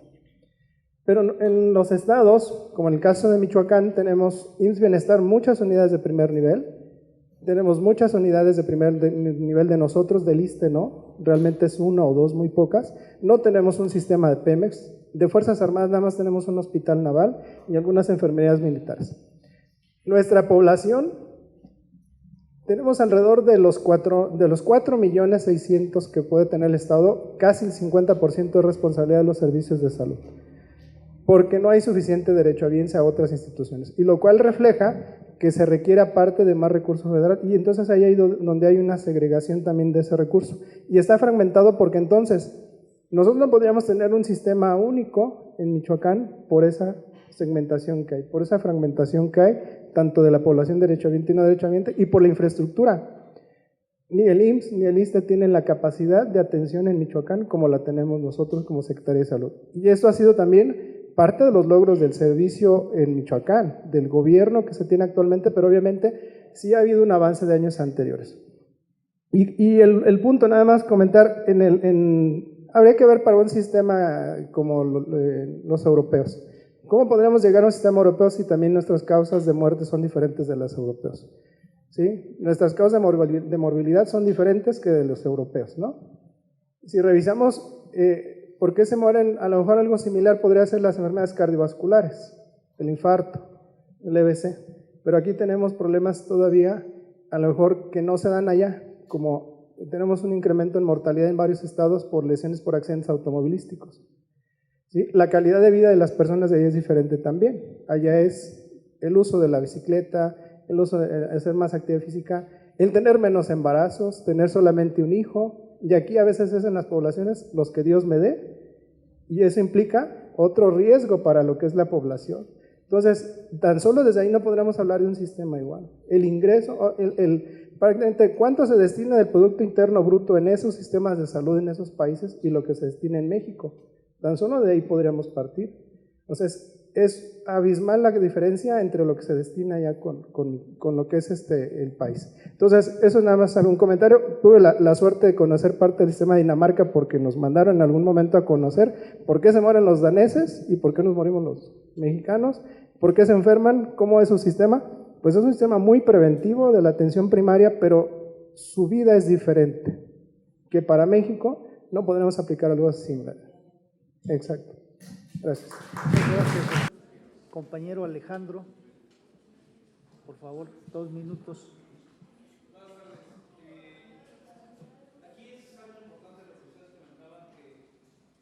No solo se requiere dinero, antes que nada la voluntad política. Es cierto que necesitamos un sistema de salud y un derecho a la salud, no desde la visión del sector que proteste más, porque hoy está sucediendo quien protesta más es a quien le hacen más caso. Por ejemplo, hace unas semanas empezó a darse el movimiento muy fuerte para los pacientes con VIH, y entonces hoy ya hasta hay un cambio de medicamento que es alfabenamida, que es un medicamento de nueva generación que trae ventajas, no le pega al sistema óseo y una serie de ventajas más. Pero, ¿qué va a hacer desde, me parece que eres diputado? ¿Qué se va a hacer desde esta alternativa y desde la Cámara de Diputados, el hacer que haya realmente una experiencia mexicana? ¿Por qué? Porque los anteriores, creo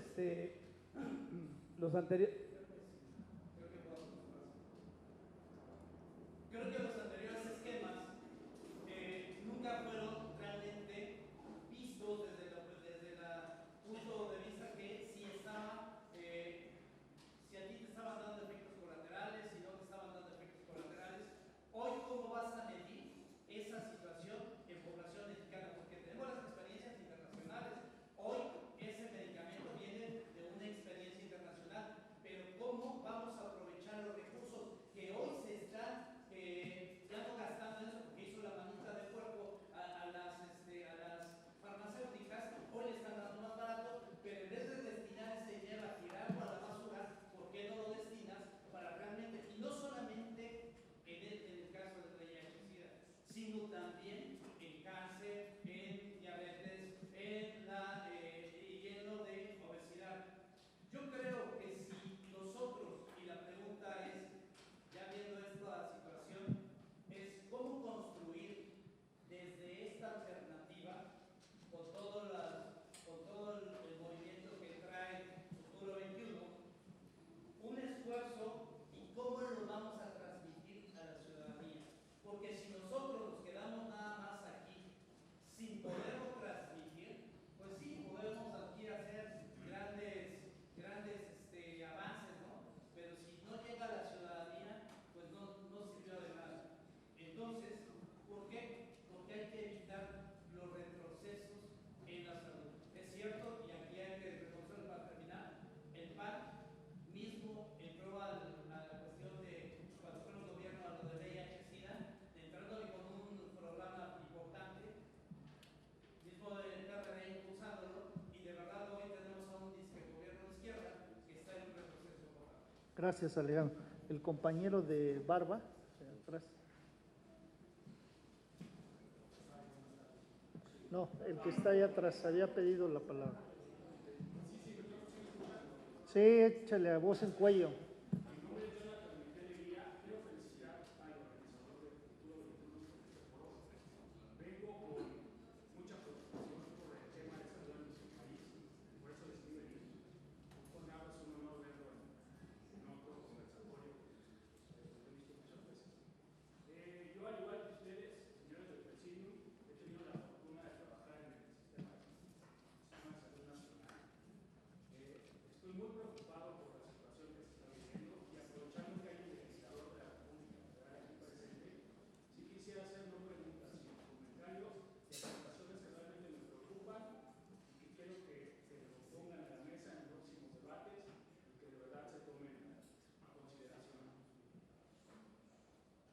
No es preocupante lo que está pasando actualmente con el sistema de salud y eso que llevamos 8 meses. Es infame. Se están destruyendo las instituciones sin ningún tipo de estructura. Está por ley, los cambios a la Ley Orgánica Federal publicados en diciembre hacen de la política pública en todos los aspectos un caos, teniendo ya no oficiales mayores, sino directores administrativos dependientes de la Secretaría de Hacienda Directa. Pues ahí tienen la respuesta de por qué se fue Germán Martínez, ¿verdad? Y por qué se fue el secretario Ursúa. Al no tener uno como la cabeza y como decía el doctor Narro, el control de en dónde se necesita poner el dinero para generar adecuadas políticas públicas basadas en un análisis, un diagnóstico situacional, pues por ahí decían, ¿hacia dónde vamos? No vamos ni a Venezuela, ni a Cuba, ni a Dinamarca, no vamos a ningún lado, porque ni siquiera para construir ese sistema van a poder, con los cambios que se hicieron a la ley orgánica. Es realmente preocupante y sí les quiero comentar, este foro es muy importante, deberíamos unirnos más como sociedad. La medicina no tiene que ver con colores, no tiene que ver con partidos, todos nos vamos a enfermar. Su servidor por ahí decía, yo soy traumatólogo. Lo que hace falta aquí es un tema de realmente gente preparada en sistemas de salud, en administración de sistemas de salud y en dirección de sistemas de salud. La causa, como bien la dijo el doctor Narro, es no saber hacia dónde va el barco. Por ahí titulaba el próximo gobernador Barbosa, muy triste ayer, que el doctor Argüero no quiso ser su secretario. Entonces yo le hice un comentario medio... Pregunta, compañero, por favor. Ya, termino el comentario, no voy a hacer pregunta. Yo quiero más bien generar la cosquilla en la mesa de la importancia de realmente ver lo que está pasando en el sistema de salud. El doctor Argüero pues, no es administrador hospitalario. Necesitamos más educación, más administradores hospitalarios, mayor educación en las escuelas para la salud pública. Si no incidimos en un programa de salud pública para la alimentación, no importa que etiquetemos un refresco. Gracias. Gracias. Preguntas, 2 minutos, por favor, el exhorto. Compañero y luego Rosa María. Y ahí concluimos. A lo que ya comentó el compañero, que no comentaré, en el tema del VIH-Sida y los antirretrovirales. Recientemente, cuando vino este desabasto en algunos estados, el PRD… ¿Tu nombre, por favor? Antonio Medina. Metimos en el PRD un amparo porque empezaron a llamarnos muchas personas que ya llevaban 1 mes, 15 días, 3 semanas, es más, hubo quienes casi 2 meses tenían sin recibir sus antirretrovirales. La propuesta de Jesús Ortega y de otros compañeros fue hagamos un amparo colectivo. Vinieron estas personas con el tema de que no tenían sus antirretrovirales y sabemos lo que sucede médicamente. Quien deja de tomar sus antirretrovirales prácticamente vuelven a hacer resistencias y ya después cualquier esquema es muy complicado. Y hay una pérdida más allá de lo económico en tiempo de vida de las personas. Entonces, bueno, ¿qué tanto es factible esta opción de que no me garantizas, Estado, por lo que ya sabemos, estos berrinches políticos y esta estrategia donde no se está haciendo diagnósticos y se está afectando la salud de miles de personas? ¿Qué tanto esta opción del amparo colectivo tiene factibilidad? Porque abrimos la cloaca. Cuando lo dimos a conocer, nos empezaron a llegar no solamente personas con VIH, sino personas con cáncer, con diabetes, es más, gente con el tema de la leucemia, que sabemos lo que significa. Entonces, nada más aquí, sumando todo este análisis que hace el compañero, el tema de los amparos en el caso del derecho a la salud. Gracias. Rosa María. Gracias, Ciro. Rosa María Cabrera Lotfe.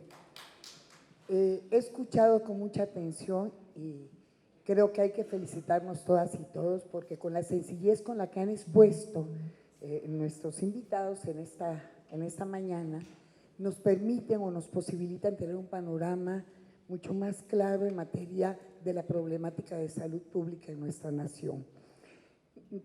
Por lo menos yo no soy especialista, soy una ciudadana preocupada, sinceramente y de manera muy profunda, por las contradicciones entre el discurso y el hacer.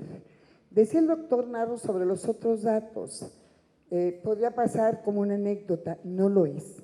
El día de ayer, en el estado de Veracruz, el titular del Poder Ejecutivo Federal hizo una serie de recorridos en materia de visitas a los hospitales rurales y hay la inauguración de otras.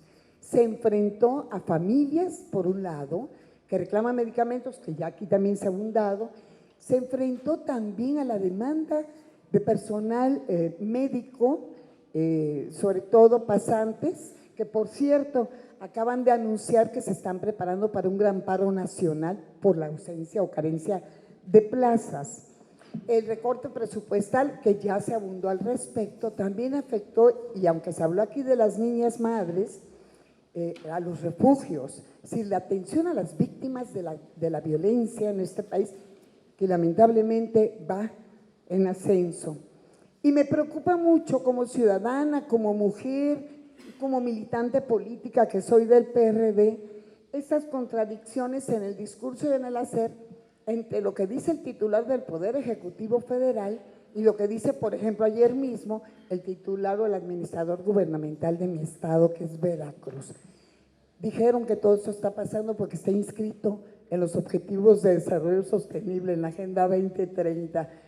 Yo ahí la dejo, quiero su opinión, porque para mí, como para mucha gente, y no solo porque esté plasmado a nivel de la normatividad, incluso en los instrumentos internacionales, la salud es prioritaria, es un derecho humano elemental. Y en efecto, no importa bajo qué siglas se esté administrando el gobierno, se tiene que resolver para bien de la población toda. Muchas gracias. Gracias por las preguntas. Comenzamos ahora con el doctor Carlos Ramos. Sí, gracias. Bueno, veo que hay dos preguntas relacionadas con el tema de antirretrovirales y VIH, pero bueno, voy a asociar algo más relacionado a los padecimientos de alto costo, los medicamentos que se manejan a través del Fondo de Protección contra Gasto Catastrófico del Seguro Popular, que en este caso son los antirretrovirales, porque hace rato lo comentaron, creo que el doctor Héctor precisamente, ¿no? Que está el recurso del fondo y los niños se quedan sin quimioterapia. Lo mismo pasaba aquí. Por una cuestión de decisiones o malas decisiones de decir, veto a tal laboratorio, a tal distribuidor, no voy a comprar o hasta que yo haga mi proceso, y afectan a las y los pacientes. ¿Qué ocurrió? Y no es solamente antirretrovirales, ha ocurrido en algunos estados con quimioterapias, ¿sí? Para lo que es cáncer de mama, el cáncer de la mujer en general, cáncer en la infancia, donde está el recurso en el Fondo de Protección contra Gasto Catastrófico, pero no se está destinando. Porque ahora viene la compra de todos estos medicamentos en esta mentada compra que viene entre Seguro Popular y Hacienda y que está detenida y el dinero ahí está.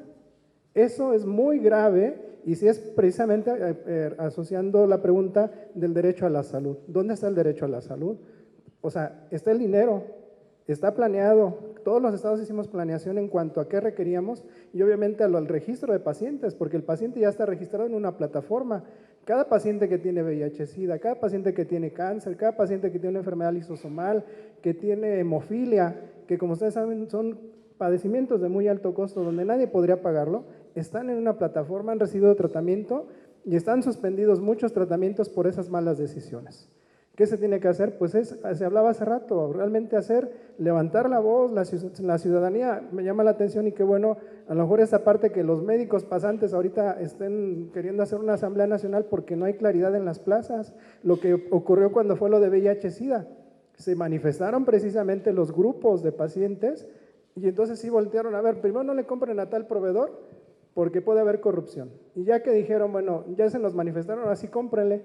Nos dijeron, cómprenle al mismo. Entonces, ¿de qué se trata? ¿Sí? Y fue un proveedor que ustedes saben que por ahí se mencionó, ¿no? Entonces, ¿qué ocurre? Pues no es solamente los antirretrovirales, se comenta lo de cáncer.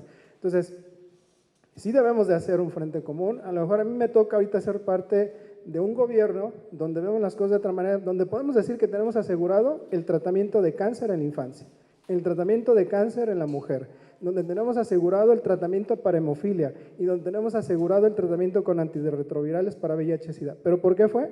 Porque se tomaron decisiones y se hizo planeación y ejercimos el recurso antes de que nos dijeran, yo no lo puedes ejercer. Se ejerció y ahí está. Tenemos los contratos para asegurar esos servicios. Es un ejemplo, como decía también el doctor Narro, que cuando se quiere, se puede, ¿no? O sea, hay que hacerlo cuando está el dinero, no hay que hacer este tema de austeridad afectando al de enfrente y destinar recursos para programas que pueden funcionar como algunas becas y descubrimos a becas a pasantes que sí son los que van a ayudar a la comunidad y a lo mejor destinamos becas a gente que pudiera hacer que a lo mejor algunos sí se beneficien, sí ayuden, pero también estamos destinando un sector, perdón, estamos desprotegiendo un sector que es de becarios muy importante. ¿Sí? Y con eso nada más cierro. Gracias. Por favor, doctor. Bien, empiezo por las damas, Rosa María. Qué bueno que nuestro esfuerzo de comunicación. Aquí tenemos comunicadoras distinguidísimas y además patriotas. Beatriz, nuestro esfuerzo de comunicación tiene eco. Comunicar, en mi concepto, implica poner el conocimiento en común. Y cuando este conocimiento es en torno a la salud, no es fácil. Pero nuestro compromiso, el mío, no puedo hablar por los demás, es que detectados los problemas, en este mosaico de poblaciones y de necesidades que es nuestro país, las soluciones sean el resultado de coordinación, no de mano alzada, porque al ratito van a preferir un baile con acerina y su danzonera en vez de vacunas en Coatepec, Veracruz.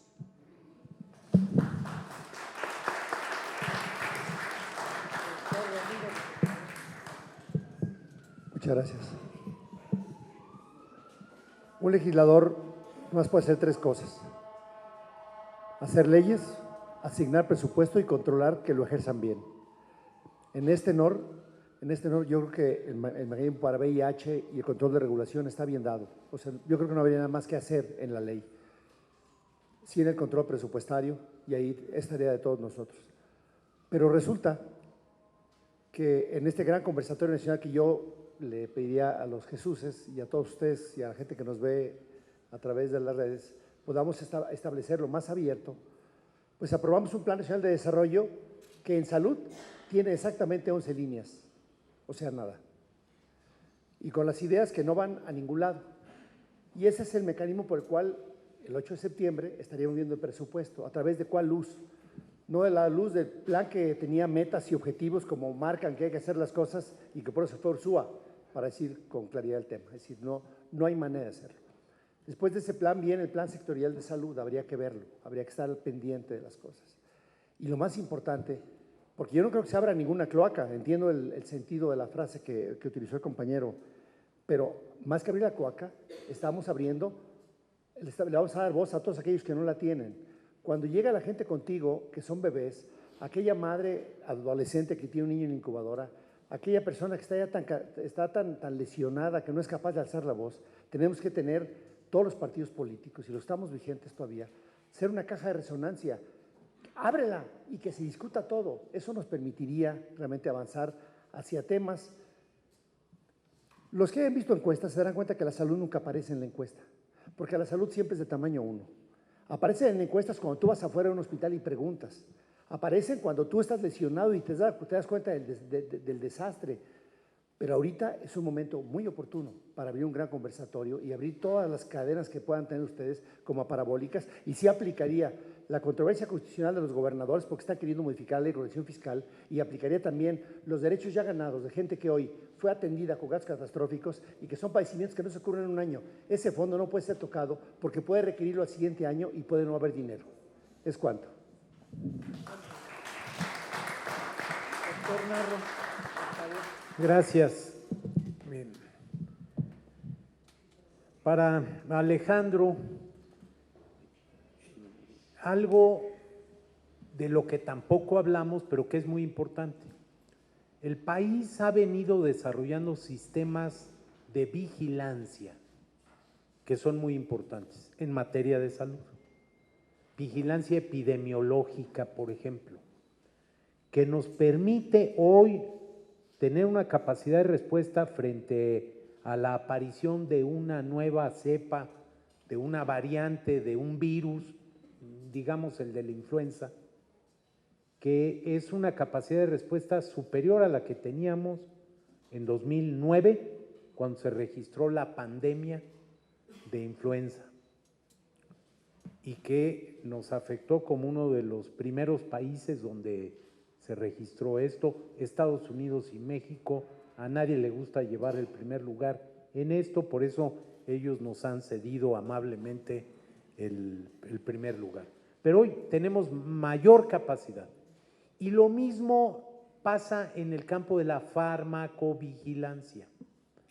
Nos falta muchísimo por hacer.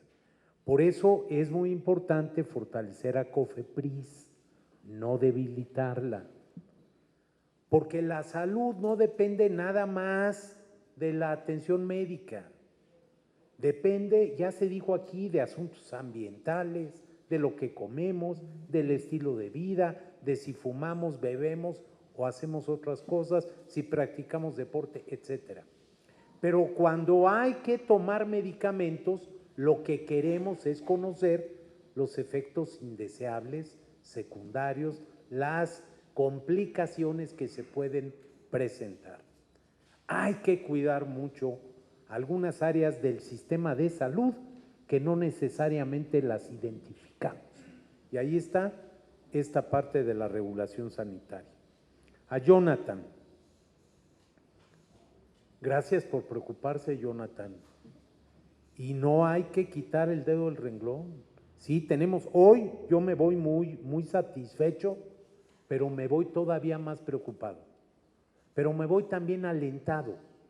Siento que somos muchos los que compartimos, y no por los que estamos aquí, por lo que ustedes representan, por lo que ustedes significan, por el hecho de que personalidades como quienes nos hacen el favor de acompañar están aquí. Y porque estoy seguro, absolutamente seguro, que muchos colegas médicos, enfermeras y enfermeros de otros gremios de trabajadores de la salud tienen esta misma percepción de no se puede descalificar lo que ha costado mucho trabajo hacer. No podemos acabar con lo que sí ha funcionado a base de mucho trabajo, esfuerzo y de una gran inversión en todo sentido.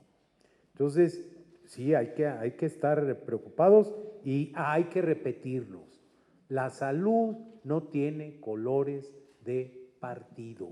La salud es de todos, tiene que ser para todos y es un derecho que está consagrado en la Constitución hace ya casi 40 años. En 1983, esto es, son 36 años de haber quedado inscrito en el texto constitucional. Y por eso, y me anticipo al planteamiento de Antonio, es que sí tiene que haber mecanismos jurídicos, sí los hay, para poder reclamar que es, así lo ha determinado la Corte, es un derecho exigible. No puede ser nada más aspiracional. Ya no podemos darnos esa condición. Tenemos que comprometernos a que se cumple. Y más cuando, por ejemplo, en el caso de las enfermedades que generan gastos catastróficos, y hemos estado hablando reiteradamente de esos casos, están los recursos, están en un fondo que no debería destinarse, por lo menos, mientras no se cambien las reglas, y ahí a ustedes les va a tocar, y estaremos con ustedes, Héctor, Jaime, haciendo la defensa de derechos ganados.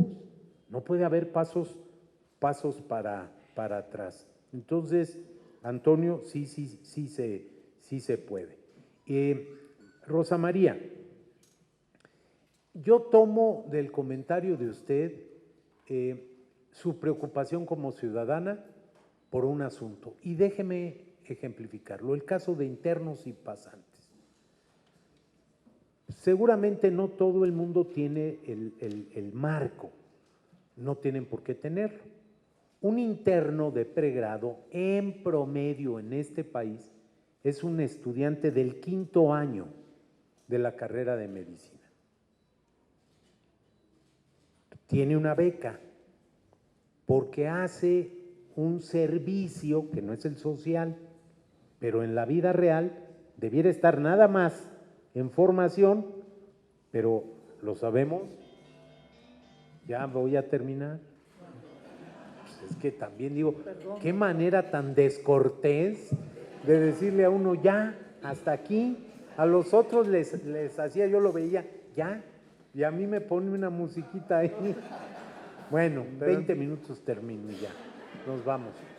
Pero a ver, decía, un interno de pregrado, que es diferente al pasante, 5º año de la carrera de medicina, está en preparación, es estudiante, por eso recibe una beca.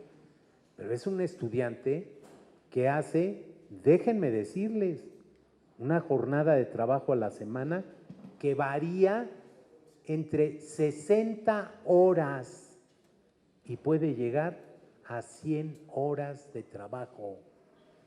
O sea, no es un cuate que está recibiendo una beca nada más porque sí.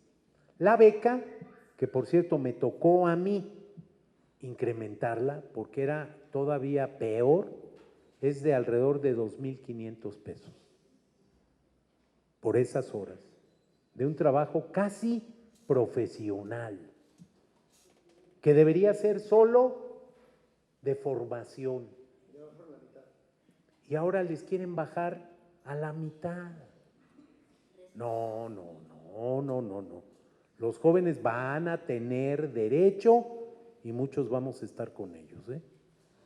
Muchos vamos a estar con ellos. Porque no se vale. O el de los pasantes es algo semejante. Un pasante, hay cerca de 8,000 pasantes de medicina y varios miles de enfermería que van al medio rural mexicano. Y por una beca muy, pero muy modesta, tienen que dar un servicio extraordinario. Sí, el aprendizaje es fantástico, porque es la experiencia incluso de vida, de salir del entorno urbano con gran frecuencia, algunos para regresar a comunidades de las que salieron. Pero hay que tener cuidado. Ya salieron a la calle los residentes, que ya son médicos, que están en formación, pero se les había olvidado pagarles todo lo que debían. No hagamos que no hagan, yo no voy a estar en el hagamos, no hagan que salgan los internos y los pasantes. No despierten pues, al puma, no lo despierten. A los miuras, no los despierten. Termino diciendo gracias por la invitación y yo quisiera transmitir un mensaje. A los medios de comunicación todavía persisten aquí algunos compañeros, a los varoncitos ya casi todos se fueron, pero todavía hay. Les decía yo antes de arrancar la reunión, este es un país que tiene una enorme pluralidad y todos tenemos la obligación de cuidarla. Este no es el país de una sola persona. Este no es el país de una sola voz. Este es el país de 125 millones de mexicanos que por cierto somos diferentes. Aquí habemos gente que pensamos de manera muy distinta. Aquí habemos algunos, Fernando, que hemos estado de acuerdo y también en desacuerdo. Aquí habemos quienes hemos compartido, Beatriz, momentos muy, muy importantes y que hemos parecido disonantes. Pero aquí todos tenemos que tener el cuidado de pensar en el país, en su futuro, en sus instituciones. Lo que está en riesgo son las instituciones de México. Y este no es un tema de un partido, del PRD, o del PAN, o del PRI, o de cualquier otro. Es de todos, pero sobre todo es de la sociedad. Y desde la sociedad, quienes pertenecemos o pertenecimos, quienes estamos o estuvimos, todos tenemos la responsabilidad. Y las instituciones de salud son parte de las que tenemos que cuidar. Adelante, felicidades, gracias y gracias a ustedes.